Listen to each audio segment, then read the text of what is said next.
Uh, Up and down, 95 degrees, but it's been storming and thunderstorming and raining, so it's been crazy last couple of days. Well, now you're here. Let me get my little music going as we start the show. Ah, You look good, man. You appreciate look real good. Better than government cheese, huh? it. That's an expression. Get that one? Well, welcome to the show of the circuit. And we're talking to Devon Miles Washington.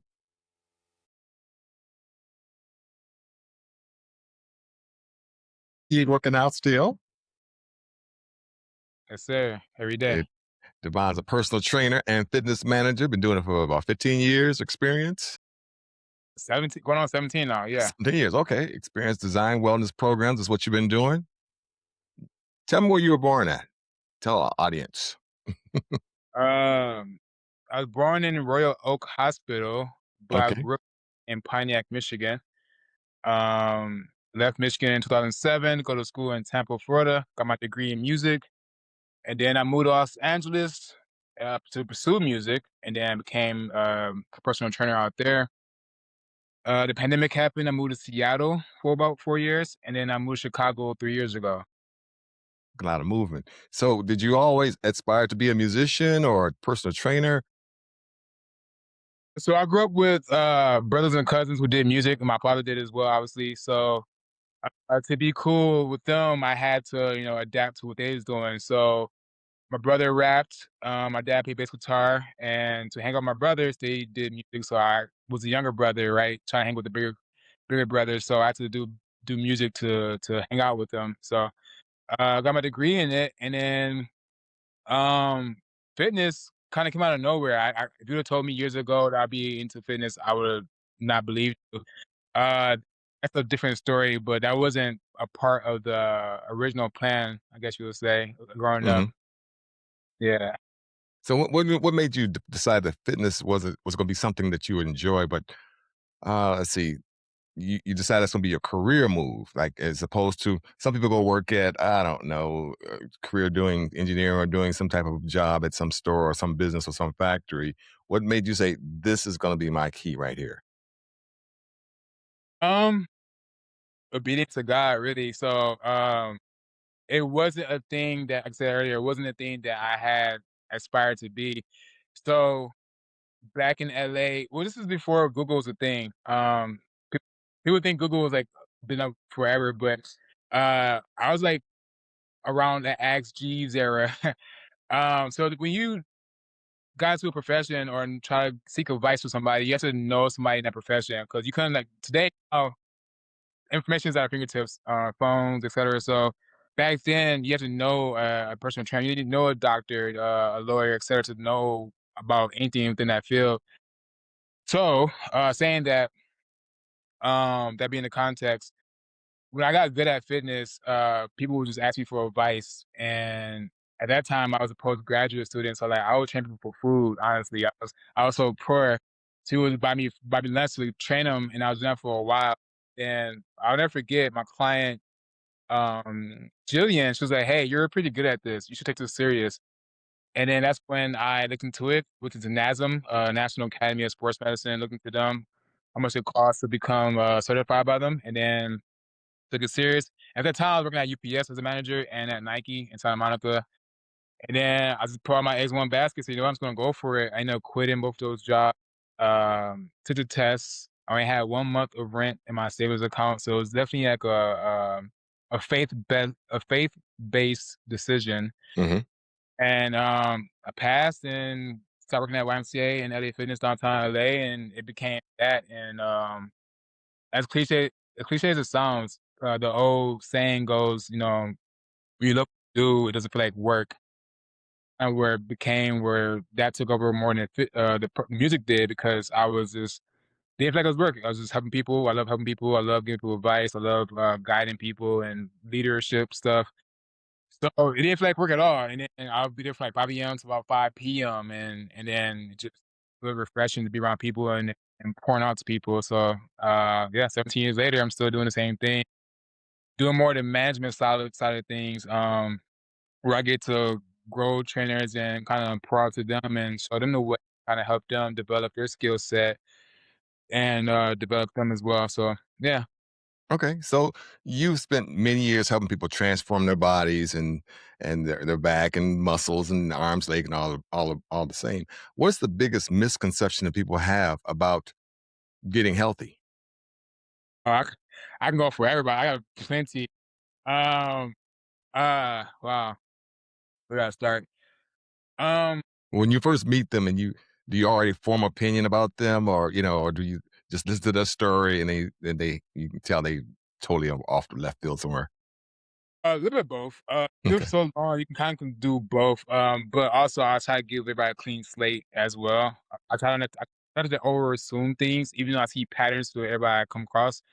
'Cause you don't want to make mistakes, right? You want to assume something, then you could be wrong about it, and that's with anything in right. life, not specific stuff. But I give people a clean slate to explain their case first, and then I make my assessment. But to your first question, we could start with everybody being malnourished, right? So a lot of people think it's an old school mindset of, oh, if I eat less, I'll lose weight, and that's big. It's it's so annoying. Uh, it's so annoying because people think like, I mean, I guess logic kind of makes, but it doesn't. But what happens is your body is wired for survival. It's not wired to look good. It just wants to survive the next day. So when you don't eat meals, what happens is your body's holding on to all the fat it can to survive the next day. So you slow down your metabolism. You're not burning calories. You're maintaining. A lot of people can gain weight by eating less meals because your body is trying to survive the next day. So, biggest misconception for starters is people think, "Oh, I'm just eat less or I'm just eat a salad and I get the nutrients I need," and it's actually hurting you. It's actually making it worse because your body wanna maintain what it has. Uh, Second could be, people think they can just remain the same. So your body only can do two things as well. Hypertrophy, which means grow, or atrophy, which it dies off. It can't just remain. So even if you get to your goal weight or goal physique, whatever, you still have to maintain that. You can't just like, all right, I made it, and then just stop working on it. And that's everything in life too, right? Your mental, your spiritual. You can't just read a couple books and feel smart and then stop reading. You can't just go to church for once a week and then stop praising God.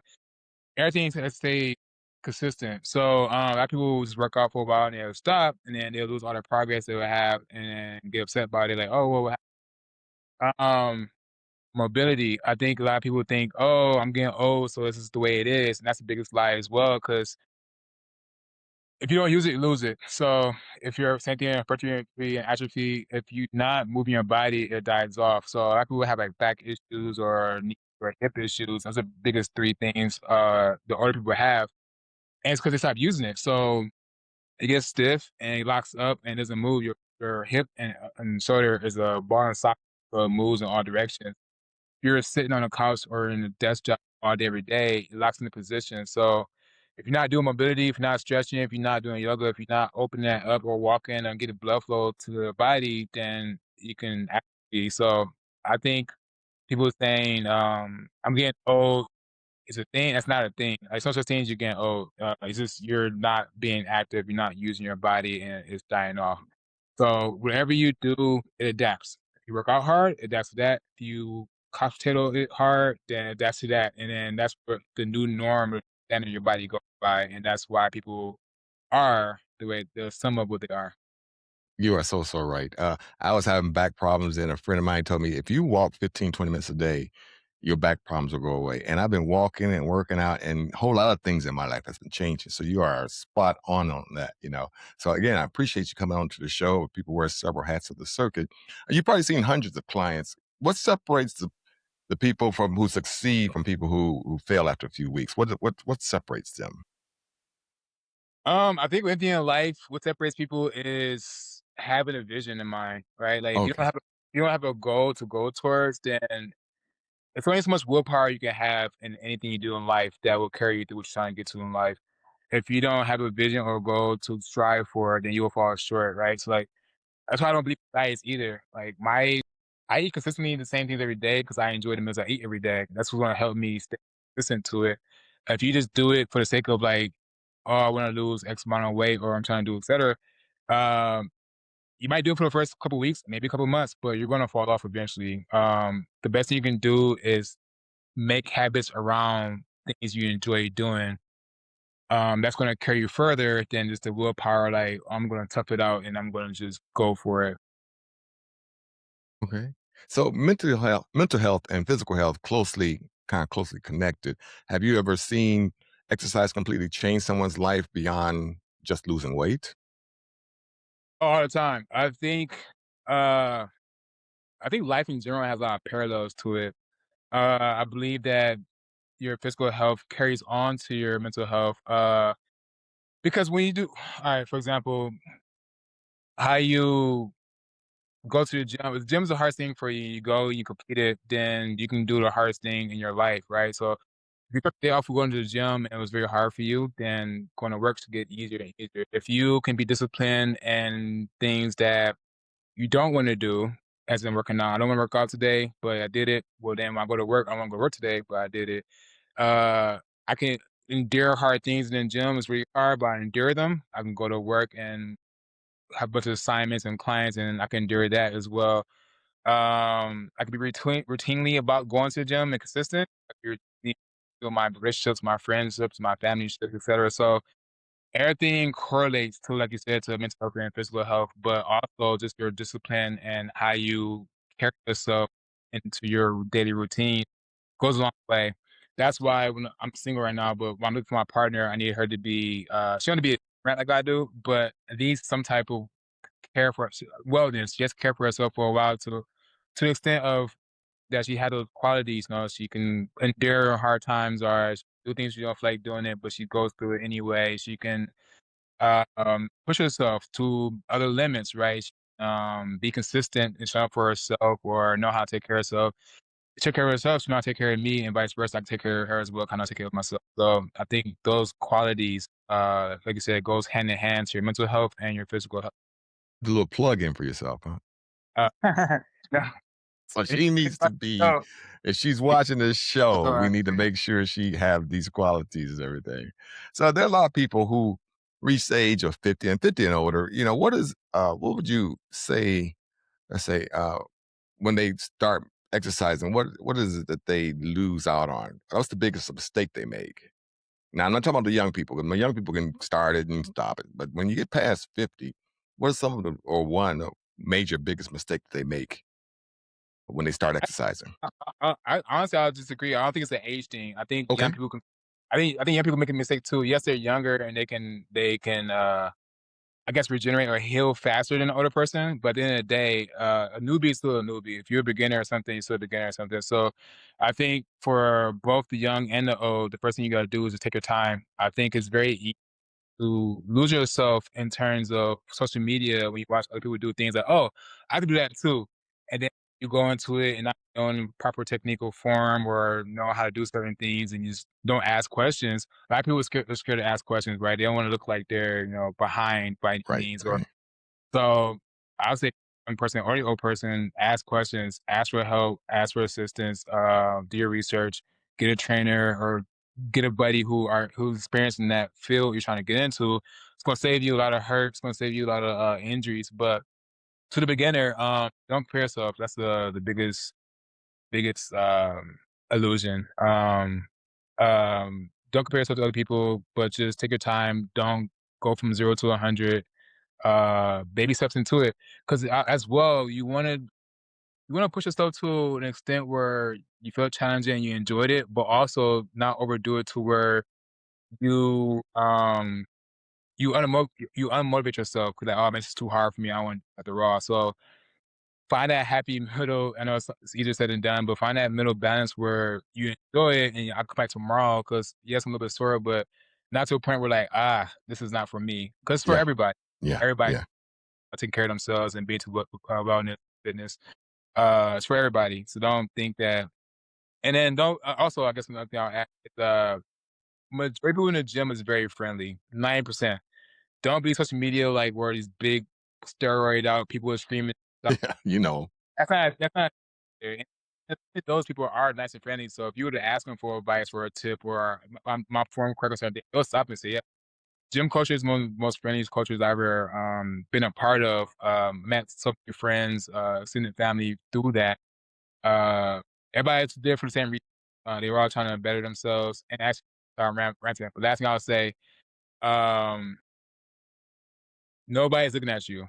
One of my biggest thing, I those clients would tell me, that are very shy or introverted. I get that, but a lot of people think that people are looking at them, and as humans, we're also self-absorbed that we're in the mirror with ourselves the entire time. So for my people who are beginners, like to your question, the older people or younger people who are beginners who get into it, don't go in thinking like, oh, I want to embarrass myself. Right. Nobody. I, if Yeah. there are people looking around, it's because they're zoned out. The queen says looking around, kind of zoned out. They get back to their set, but they're not looking at you. So don't be afraid or be intimidated or shy. It's a very welcoming community. Dance like nobody's watching. I had just picked up a new watch and it monitors my heart and everything, my steps, and when I ride my bike, when I go exercise, it knows when I'm doing that, when I'm asleep and everything. So technology is changing everything around on the game. So what is your opinion on AI fitness coaches, smart watches, and fitness apps? Do they make trainers more valuable or less valuable? I'm a a fan of AI in general, I mean, just fitness realm, and not because it's attack on my job. I think one AI, well, I think with anything you use what am I trying to say? And I guess in first, but like that's a better word. I'm trying to think of it, but I can think right now. But proportions. Because one, you lose the human interaction, right? Not just any field, not just my own field. Like if you AI when you're having a if you're coughing and your AI, "Hey, I'm coughing right now, what can I do?" Maybe you should be seeing the doctor. I mean, that's a very, like, minuscule kind of but, like, when we rely on AI so much, we think we can get around everything, and yes, it can be helpful in certain cases, but, in reality, using interaction a bit, yes, you can save money on getting a trainer, but also AI can't watch your form. AI can't tell if your technique is solid, you can go into it, AI can give you a plan on how to go about doing it, but are you executing correctly? So, um, yeah, and I think it's with anything. I mean, just fitness. I feel like AI attack on society, but I have these debates with my IT guys all the time. They think it's the greatest thing, which is fine, man. There's no right or wrong answer. I don't think. I just think it's to each his own. But also, yeah, you lose human interaction. Man, I think as society we're already going on that path where this social media is the new thing, and we just that's when COVID happened. We just lost touch with human interactions. As a manager, I get interviews all the time. So these young kids don't know how to hold eye contact. They don't know how to give a proper handshake. Right. Come to these interviews wearing like pajamas and slippers, and that's not. That's not at fault, but it's like it just goes to show that we're just losing touch with what's appropriate and not and how to engage other as a society. So, but we'll see. I mean, hey, I So mean, you I see know, a lot of you see a lot of that. yeah, I mean, there's something good to it too. I'm not bashing AI altogether. There's good to it too, right? Like there is things that can give you information and help you, you know, narrow down some type of answers you're looking, whatever you're researching. I don't know, but it's interesting. I don't know. I'll say it's interesting in the least. Do you do the TikTok thing, with TikTok or the X or Instagram, all those things where you do this 20-second or 15-second, look, I'm doing this or do this workout, or do you advertise yourself or do you put yourself out there like that on social media? No, I know that's the biggest thing to do to really enhance my platform, but I don't. I'm actually the opposite type. I'm kind of a recluse. Like I am adventurous. I go outside, yes, but if I didn't get contacted, I would not have a cell phone. Honestly, I'm slow to respond to people. I'm not on my phone like that. I hardly look at it. I post maybe once every 3 4 months on my social media. I'm hardly on it. I just don't. I'm kind of anti technology in general. I have a TV at the house, but I don't mean it's not. It's more for aesthetics to look like a cool apartment, I guess. I don't mean. It's like, I don't know, it look weird not to have a TV in the house, especially if I have company over, but other than that, I have a massive book collection. I'm mostly reading if I'm at the house, finding better I love psychology books, I love philosophy stuff, and just easy to read as well, but mostly reading or I'm outside, that's pretty much it. I'm hardly on social media or watching playing video games, so Mhm. Well, let's see. You can't out-train a bad diet, you know? So, if for the people that listen for this show who people wear several hats and they're always busy, if someone could make any one change to their eating habits this week, what would it be? What would you recommend to change? Like maybe stop eating chips, stop drinking Coke, pops, stop doing cakes and candy. What would your recommendation be? Um, I guess a recommendation would be, just processed foods in general. Processed food, But okay. that's a pretty big thing, and I don't wanna overwhelm anybody with that answer because that sounds like, "Oh," I don't want somebody to hear that answer, "Oh, well, I can't do that because everything's processed," and they give up. So, I'll give a better answer, I'll just say start slow, because you wanna make changes that will be for longevity and that's repeatable.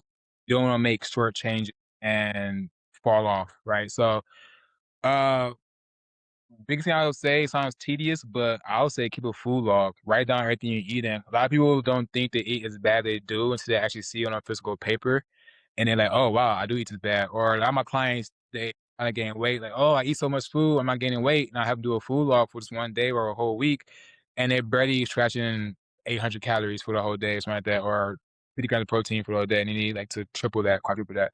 So write everything down what you're eating. I would say start there, and then make it a game, like, maybe substitute one of those things for a healthier version of that thing, right? So, like, if you have a big sweet tooth and you eat a lot of candy, then maybe swap that for dried fruits, right? And then you can keep the same horrible diet you have, but just try to swap out one thing per week or every other week.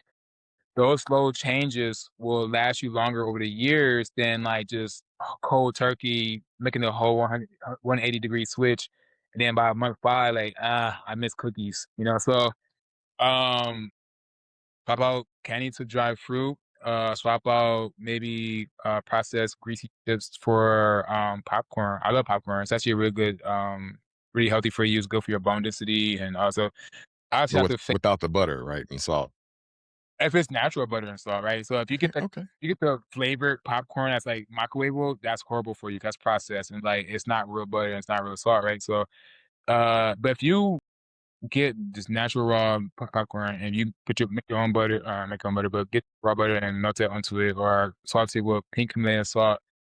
That's way more healthier of a snack than buying pre-packaged, pre-flavored popcorn. Uh, so it's just popcorn, fruits to dry fruits. I mean, sorry, candy to dry fruits. What else? I don't know what people snack on nowadays. I'm trying to look at my cabinet. I don't know. I've been eating the same things. I eat mostly just fruits, oatmeals, and meat. So I let my eat pretty limited, but it's very simple to make it repeatable. Have you ever What's ate the wrong thing? Like, since you've been doing this, like, maybe, "Alright, Imma step out and eat a cookie or eat a burger processed from Burger King," or something like that, and then if you did you feel it like, "Oh gosh, I shouldn't have done that. That just my system whole is messed up." okay? So it's a two-part answer. So no, I don't eat fast food at all, and I haven't eaten fast food since 2012. I think since LA.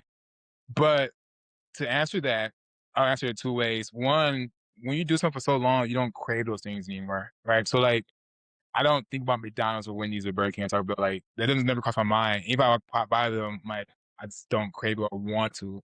So that's the but to answer your question a different way, if I were to eat say I'm in a desert and that's the last thing I see, I had to eat it, for sure my body will repulse against it because I know it's, like, ultra processed and not, like, digestible for me. Same thing with alcohol. I've had alcohol since 2017, and I remember actually, it's for 2017. Yeah, it's 2017.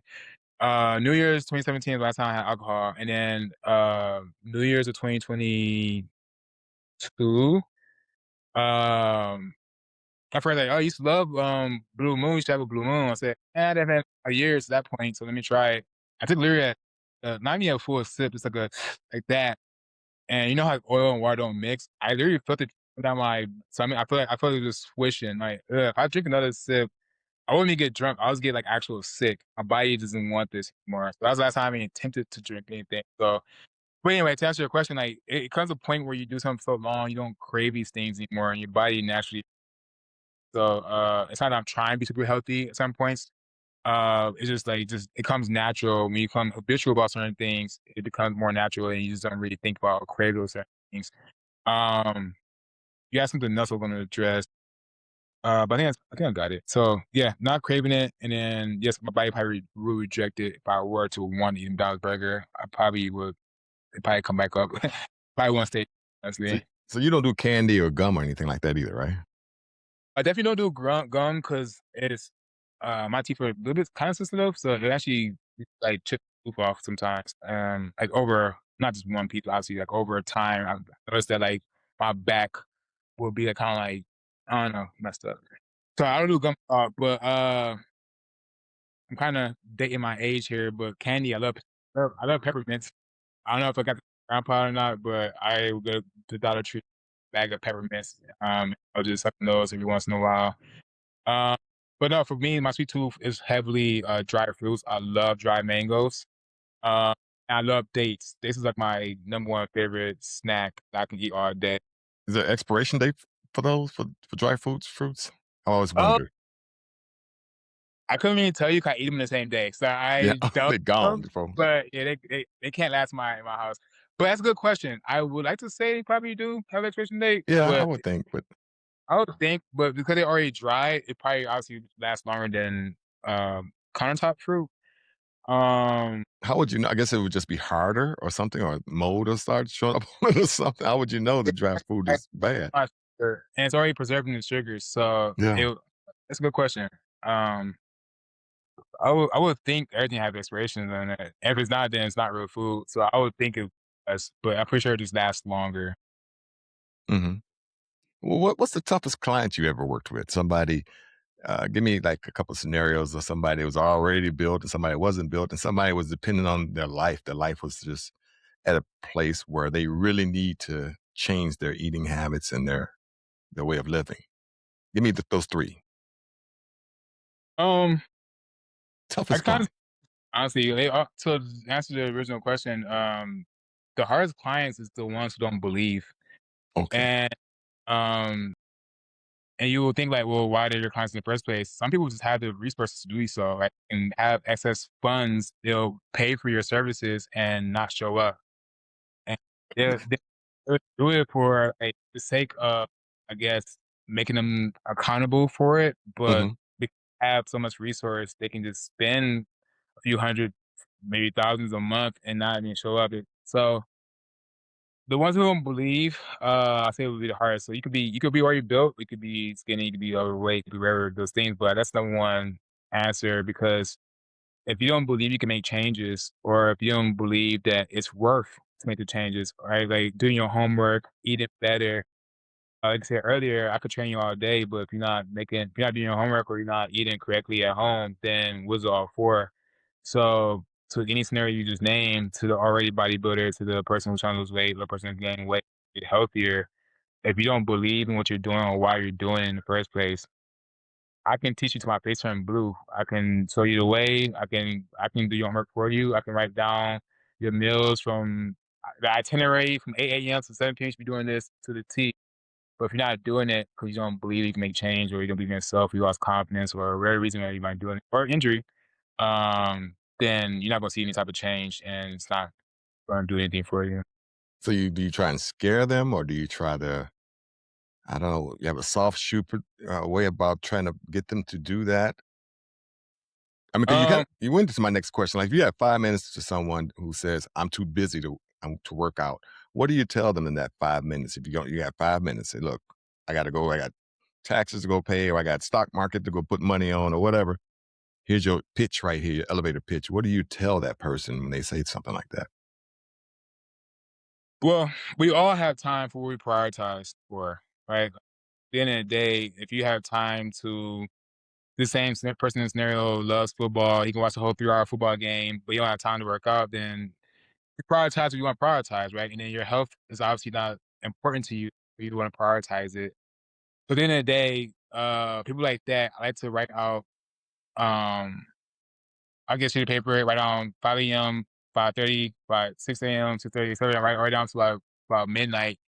I hand it to him and say, "Hey, fill this out for me. What are you doing in these blocks of time?" And then people write that stuff out. They're like, "Oh, wow, I have an hour here. I have a half hour here. I can do this." People think that they're busy because it's a cool thing to say, right? Like, "Oh, what you up to?" "I'm busy, man. I'm just been busy." "Oh, well, busy doing what?" "Well, I can't tell you. I just know I've been busy." But when you sit down and see a itinerary of your day to day, what goes on in it, and it's that you're not that busy, or in some cases you are. Sometimes, hey, I have a job right now, working 6 to 8 now at Trump, and then I go to my manager job at 7. I wake up at 3 a.m. every day, and I will go to. But hey, I go to the gym at 4 a.m. every day, so I can't use that excuse myself. So I have a job, two jobs, working 6 to 9:30. I go to bed at 8.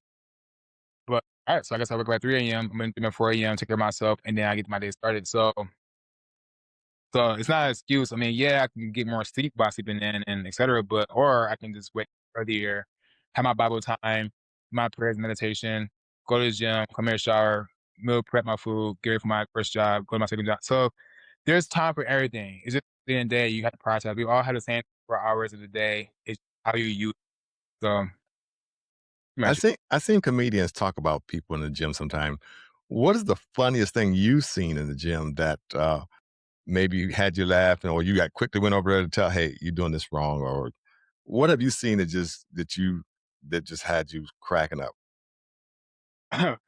I mean, in my 20s, yeah, I can answer that question a bit better 'cause everything made me laugh and crack up, but now I'm getting older, I'm just more concerned. Yeah, I eat things, I'm like, "Oh, man, if you continue doing this, you're gonna hurt yourself, like, you're gonna hurt your back, something gonna snap, you got too much weight on that thing, and your range of motion." And, like, I'm old now, like, I don't I feel like I'm a parent to a lot of these people, like, "Man, like, you're gonna hurt yourself." So, yeah, I don't know, in my 20s, yes, might have fallen or anything like that was funny, but now it's like, I don't know, 'cause the other day, I guess I sympathize and empathize with a lot of people nowadays. Like I was once that person, right? I was once that kid who was trying to put on size. I was once that who was shy and try to build confidence with himself. Or going to the gym and feel like everybody's looking at me, like I said in my previous example,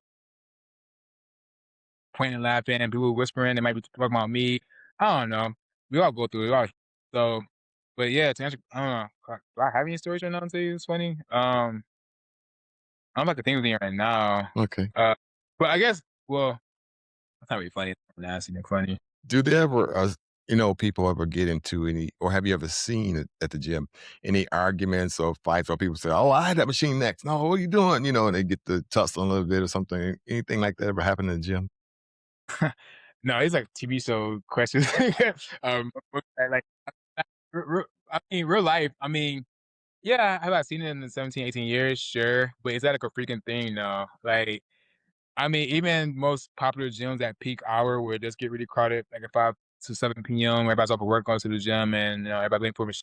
But my current gym, we're all respectful. So we're in my gym right now, it's 24 hours. So we don't have that issue at all. We get a little bit crowded, but it's not too crowded because it's more of an even spread. We're open all day, so, I just remember to keep up.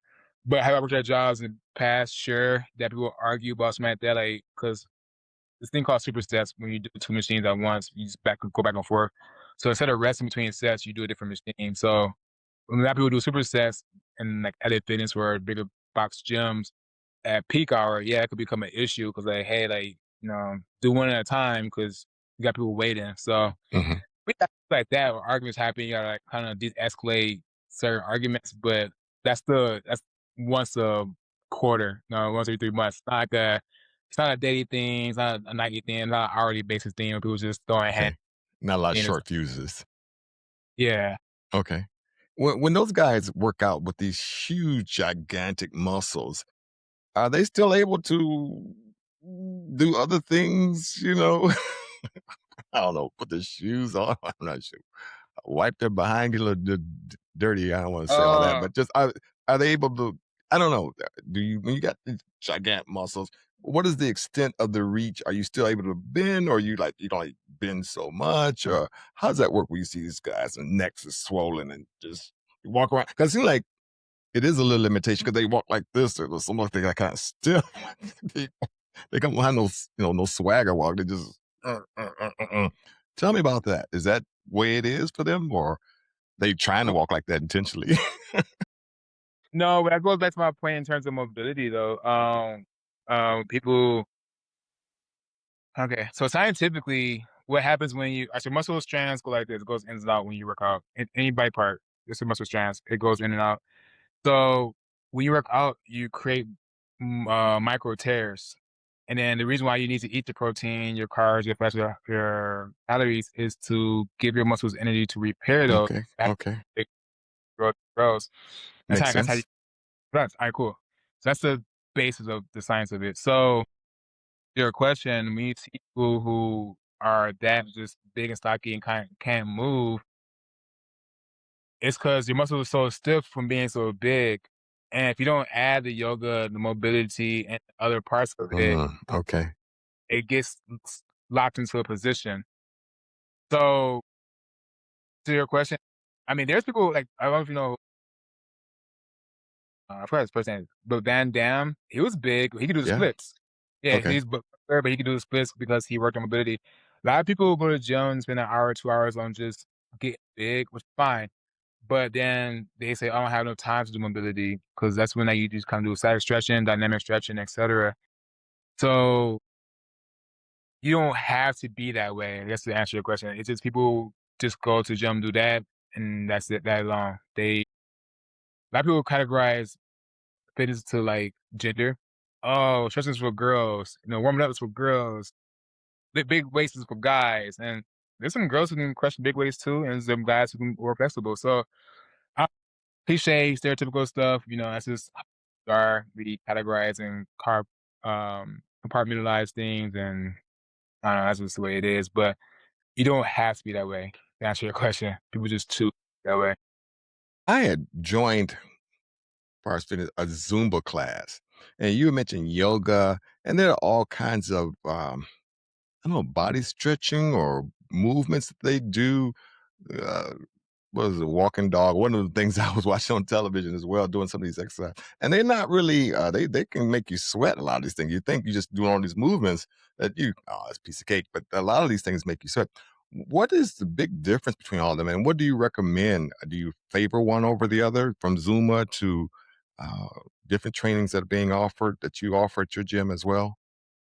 Well, Zumba is like more of a dancing, fitness thing, so that's yoga, and that's different than stretching. Oh, But I would explain that. So Zumba is dancing. What is yoga? Yoga is holding a pose for a duration of time, right? So you have your cat dog, you have your cow stretch, That's what it was. you have other stuff. You just holding a pose for what 30 seconds, a minute, to however long the instructor is instructing you to do it for. Mhm. Um, Dynamic stretching is moving through the stretches. So you might go to a pose and you move through it. So the reason why it's probably the king of all is because that stretching is kind of outdated in terms of the what it provides for you. Like it provides temporary relief, but it doesn't fix the issue because what static stretching is doing is yes, you're stretching the muscles, but you're not teaching your muscles what to do with that extra range of motion you just give it. Dynamic stretching does that. So instead of just holding a hamstring stretch, you're moving through it. So your brain. All right. So stretching, what you're doing to your brain is you're teaching your brain muscle mental connection of body parts it forgot about. I know silly because like, it's your body should know everything about the brain. But going back to my very first point, if you don't use something, you lose it. Yeah, So if true. you don't use certain body parts, your brain doesn't really remember it existed. I mean, obviously you can still walk and move and stuff like that, but it doesn't remember the range of motions it can go into because, like I said at the beginning, if you're sitting for a long time, your body locks in that position, right? Your hips tighten, your glutes are lengthened, so it sticks in that position, and that's your new range of motion. What you teach your body, it adapts to in all fronts of life. So when you do a dynamic stretch or a static stretch yesterday, go back to the first example. When you do a static stretch, you're just stretching, holding position, and yeah, your body goes, okay, cool. I remember we do have a left glute, and all right, cool. But what now? So temporary relief, okay, I feel better, but then you go back to 30 seconds later, you start hurting again. But dynamic stretch, you do it dynamically, you're moving through that motion. So it's rewinding your brain to that body part. Oh, okay, cool. I remember this body part. Oh, this is how you move through that body part. And I'm sending blood flow through that body part. And then I'm gonna try to remember that. So you do it over and over. Now you can do the splits. Now you can open up more and more where we're Hmm. trying to Okay. aim for. That's the difference in that. And that's pretty much it. So dynamic stretching, static stretching, and Zumba. Those are three different things. But to answer your question, there's no So which real. one you recommend? Well, I recommend dynamic stretching, but also I recommend what your goal is, right? So everybody has different goals. Mine too. So I don't think it's a one size fit all answer because everybody has different reasons of why they want to move or wellness in general. So it just depends on what you're trying to do or trying to accomplish with your body. But for me, king would be dynamic stretching because again, you're rewiring your body to learn how to move through these and that muscle mental connection of those movements. But I think doing all of them really, find time to do everything, do a variety of things, learn when hit the gym, do some Zumba, go for a walk, do some climb a mountain, like Climb a mountain, get on a bike, go swimming. yeah, oh, I love biking. I got into cycling last year and I can't get off my bike. I bike like 50 miles a week. But Yeah. You swim? um I don't swim, but I took lessons 2 different times in my life, I couldn't get it down, but Imma try one more time, in my adult life.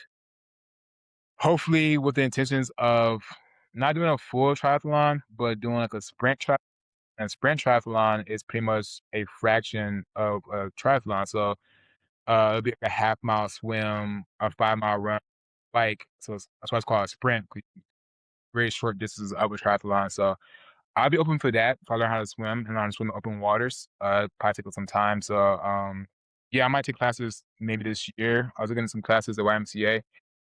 And yeah, if I get to swimming, maybe like next year for my, well, I'll be 38. So whenever my 38th birthday, I will probably celebrate that with doing a sprint triathlon. So we'll Okay. see. So you done a decathlon, right? Or what did you do?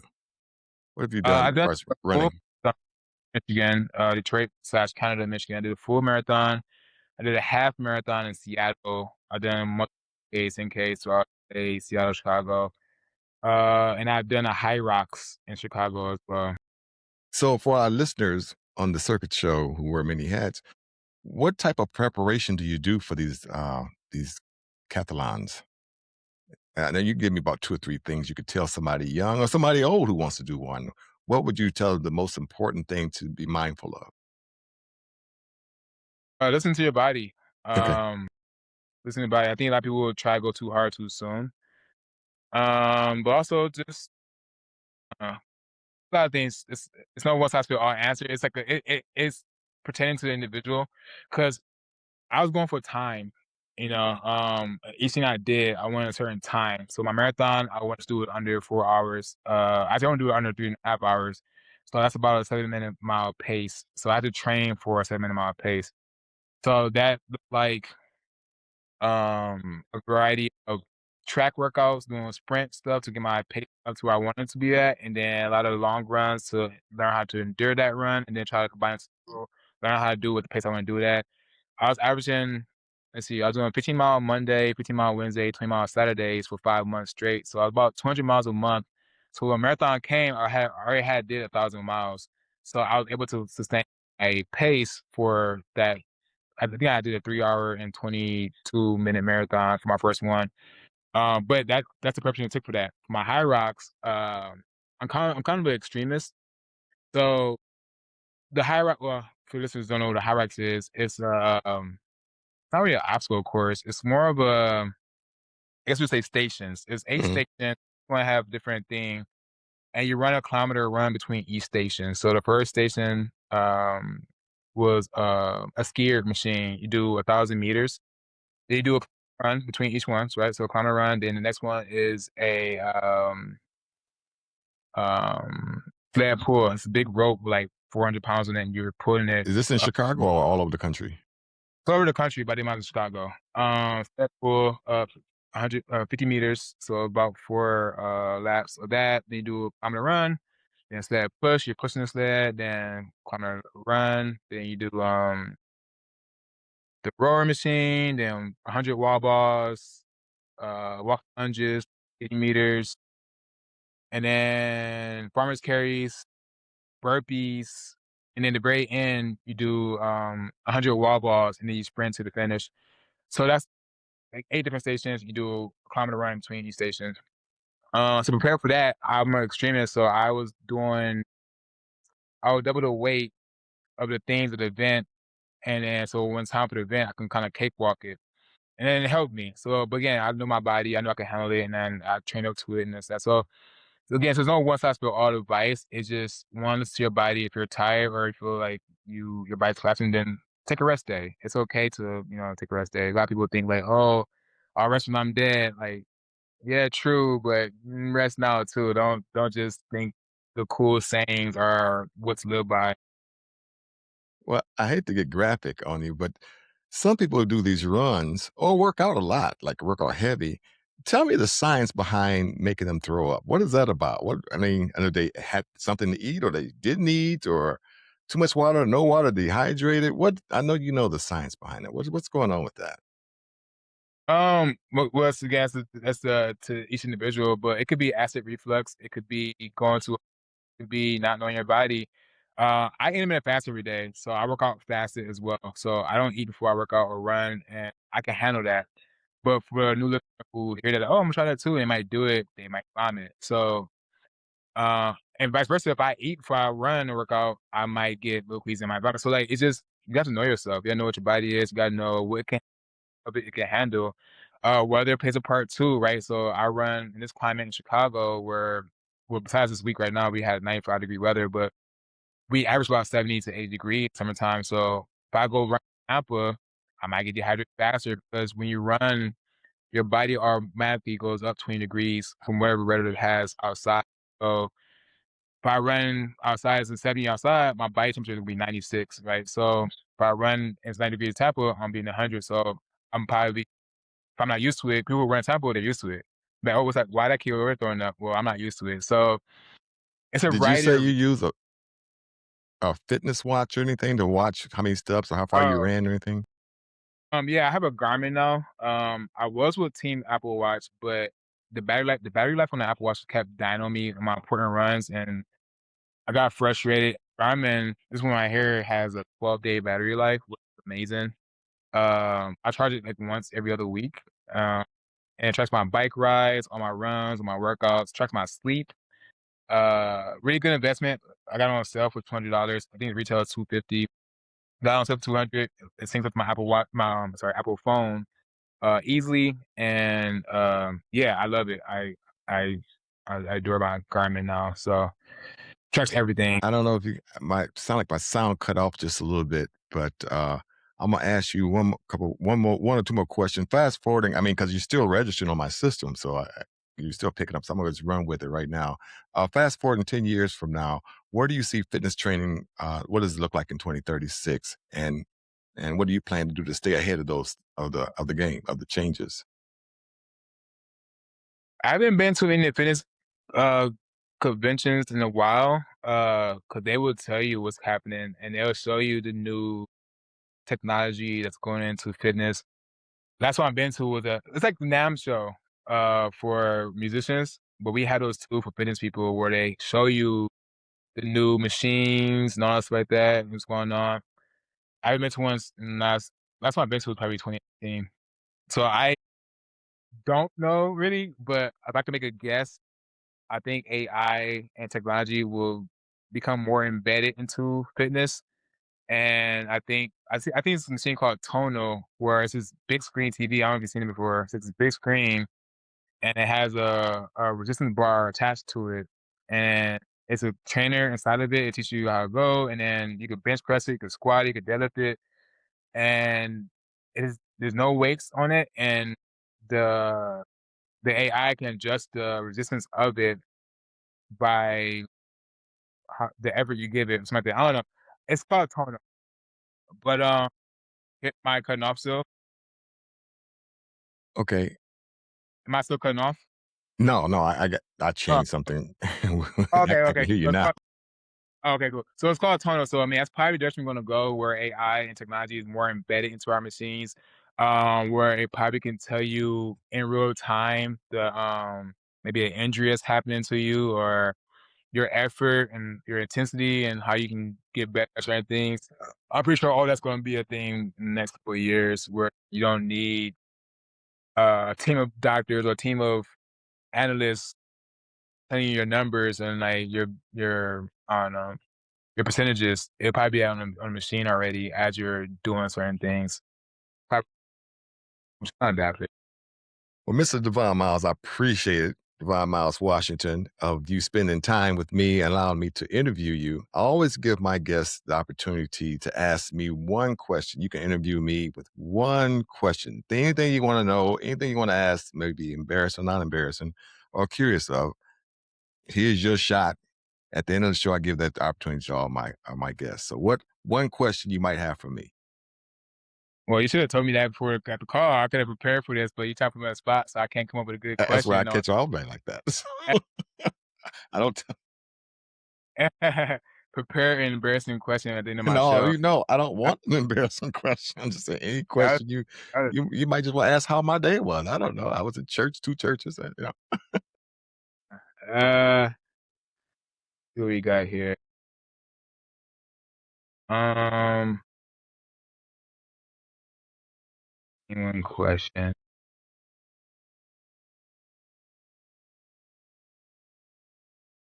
How was your experience with Shark Tank? I don't think I've ever asked you that in general.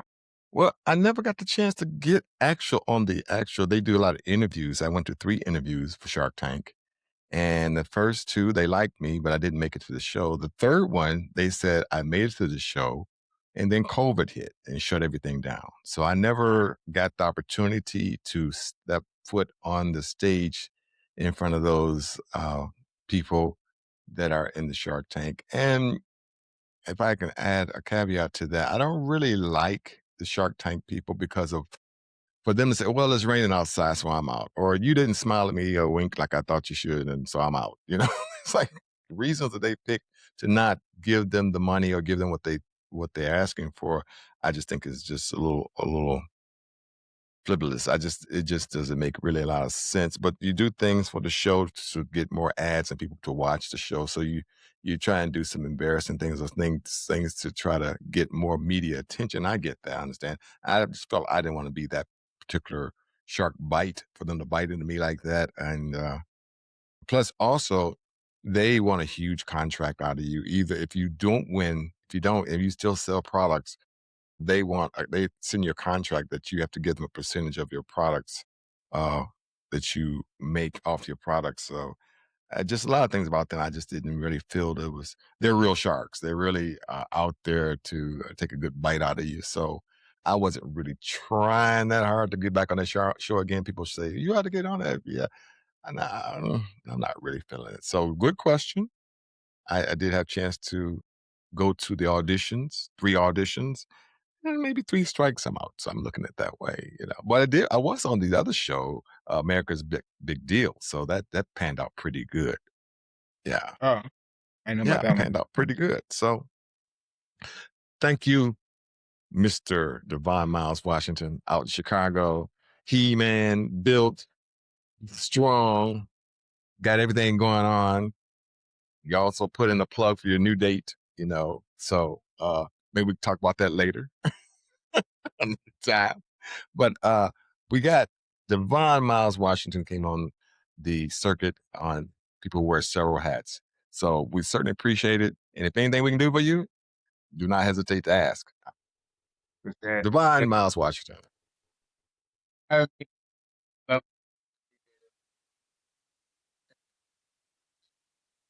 Did you have something else you wanted to say? no. And thank you Other for than having goodbye, good night. me. Yeah, it's been fun. All right, appreciate you. All right, sir. Have a good Bye. night.